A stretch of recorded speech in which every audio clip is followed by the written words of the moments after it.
Hall is a standout corner with 16 block passes in 2012. But number 23 also has the ability to shed his receiver, which lets him step up and tackle the tailback. And not to mention, he was one of Vandy's top kick returners last season. The Predators Development Camp gives the coaching staff the opportunity to teach the rookies about the franchise. But it also gives them time to evaluate their number 1 draft pick, Seth Jones. The Titans' offseason has been defined by the team's determination to change their mentality, attitude, and gameplay. Wide receiver Michael Preston is one of the players who embodies the progress the team has made so far. None of these players have been inducted into the Hall of Fame, but for former Commodore pitcher Mike Minor, the hope is still alive. The current Brave starter sits atop many categories at the major league level this year. Titans quarterback Jake Locker is expected to have a big season behind the Two-Tone Blues' revamped offensive line. But if he fails to produce, it could mean the end of multiple Titans careers. It's been a big week for Titans rookie Chance Warmack. He signed on Monday, had his first practice on Tuesday, and is quickly impressing his teammates and his coaches. He's done a nice job for for coming right in the last couple of days. Just got to get used to the speed of which things are happening. I think his assignments are okay. He has a good, solid understanding of what we're doing. I think he's off to a good start. I mean, I think it's good to have those 5 guys together 2 days in a row, working together, getting used to each other, him and Stewart next to each other. I think that the pocket's cleaned up a lot. He's done a really good job. And the interior offensive line, since we've gotten those guys back, we have the center rotation going with Levitri and Chance. The inside of the pocket is much cleaner. The 10th overall draft pick is 6'2", 323 pounds, and was brought in by the Titans for his ability to strengthen a faltering offensive line. Warmack's athleticism and size, paired with the veteran knowledge of Andy Levitri, will help bolster the Titans' QB protection for years to come.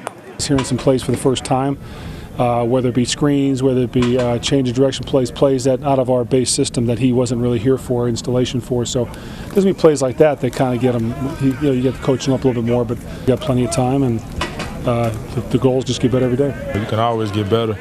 You know, the sky's the limit with me, and I'm learning every day. I'm watching the guys and learning from the older dudes, asking questions, and just picking up from the mistakes I made before, and that's what it's all about. Warmack agreed to a 4-year deal for $12.2 million, which has earned him the nickname Big Money by fellow teammates. Levitri says he'll be making dinner reservations for the entire offensive line, and it's all on Warmack. From St. Thomas Sports Park, Dani Rondeau, News Channel 5 Sports. It's the Titans' second preseason game, and after an impressive showing against the Washington Redskins last week, fans are hoping for a win at Paul Brown Stadium. In the opening possession, it's 3rd down with 2 to go, and Jake Locker heaves the ball to Kendall Wright for a first down. Locker hits his first 5 receivers, and the Titans end their first possession with a field goal. The Bengals have the ball, but big number 99, Jarrell Casey, steps up and rips the ball from Andy Dalton's grip. Titans had a hard time finishing on the offense after the big steal and missed the uprights. Cincy rookie Gio Bernard plows through the middle for a 7-3 lead. Then Dalton floats it into Mohamed Sanu. The Bengals lead 17-3 at the half. Ryan Fitzpatrick goes 9 of 13 on the night, including this TD pass to Brandon Barden. This is Barden's first touchdown of his career. Into the final quarter, Fitzpatrick places the rock perfectly in Michael Preston's hands for a 46-yard touchdown. But at the final whistle, the Titans enter the locker room with a 27-19 loss. We are 1 game into the Little League World Series, and South Nashville fell to Westport. But for being so young, these kids have experience in this position. The Tennessee Crew are in a must-win scenario Saturday against Texas. Trey McElmore scores 2 with a shot up the middle. Robert Hassel with a hit, and McElmore crosses home plate for a 3-0 lead through the 4th. It's the top of the 5th. Blake Kirchenbauer punches the ball into right.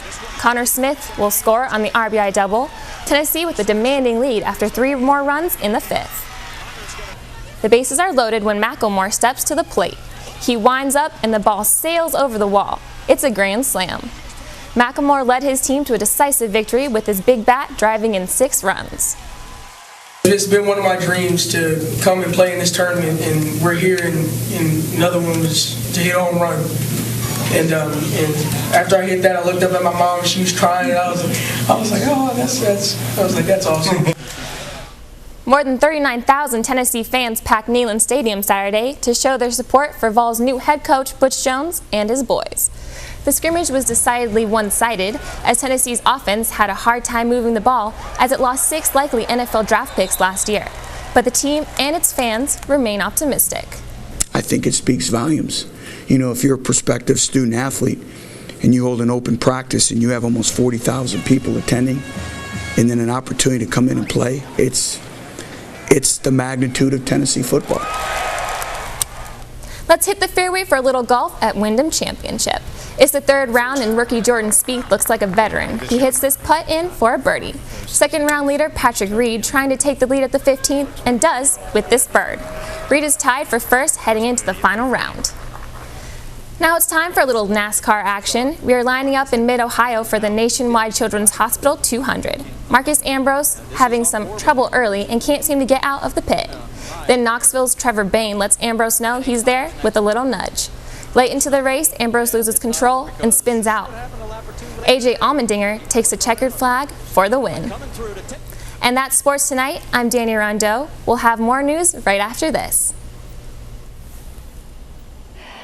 If you ask anyone about Vanderbilt's 2012 football season, they will describe it as filled with numerous successes.